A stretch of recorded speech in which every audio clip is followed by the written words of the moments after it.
ఈ వేదిక మీద ఇందిరమ్మ రాజ్యం కాంగ్రెస్ ప్రభుత్వం వచ్చింది.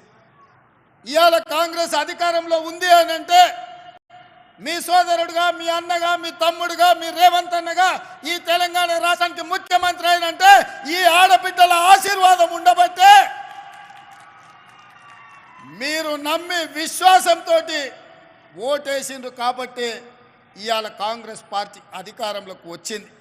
అందుకే ఆడబిడ్డల ఆశీర్వాదం తీసుకొని డిసెంబర్ 7 నాడు ఎల్బీ స్టేడియంలో కాంగ్రెస్ ప్రభుత్వాన్ని ఏర్పాటు చేసి డిసెంబర్ 9 నాడు 48 గంటలు తిరగకుందే మా ఆడబిడ్డల ఆశీర్వాదంతో మా ప్రభుత్వం ఏర్పడ్డది.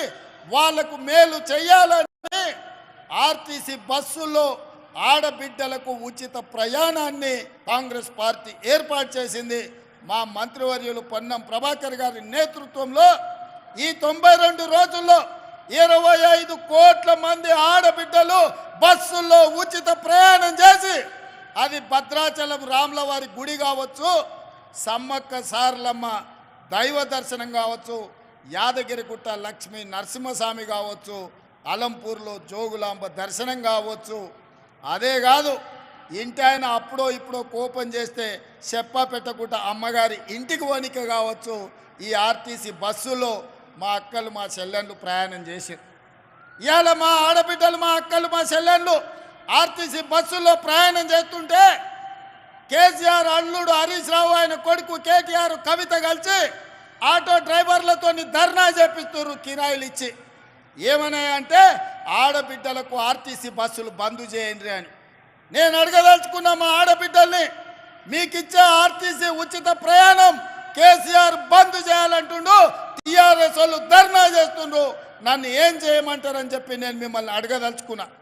నేనైతే ఎవడొచ్చినా సరే ఆడబిడ్డలకు అడ్డం పడితే ఆర్టీసీ బస్సు మీద ఎక్కించైనా సరే ఆడబిడ్డలకు ఉచిత బస్సు రవాణా సౌకర్యాన్ని మీ అందుబాటులోకి తీసుకొచ్చే బాధ్యత నేను తీసుకుంటా అని చెప్పి నేను చెప్పదలుచుకున్నా.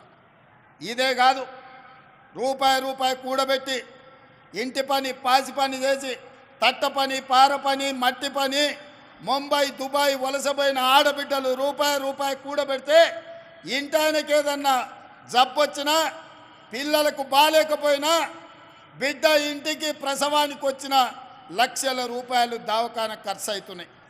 ఆనాడు పేదవాళ్ళ ఆరోగ్యం కోసం కార్పొరేట్ వైద్యాన్ని అందించాలని డాక్టర్ వైఎస్ రాజశేఖర రెడ్డి గారు ముఖ్యమంత్రిగా ఉన్నప్పుడు రాజీవ్ ఆరోగ్యశ్రీ ద్వారా ఆనాడు 2 లక్షల రూపాయల ఉచిత వైద్యాన్ని ఆడబిడ్డలకు ఆ రోజు అందించాడు. కానీ ఘనత వహించిన చంద్రశేఖరరావు వచ్చి రాజీవ్ ఆరోగ్యశ్రీని మొత్తం ఎక్కడ కాకుండా చేసింది.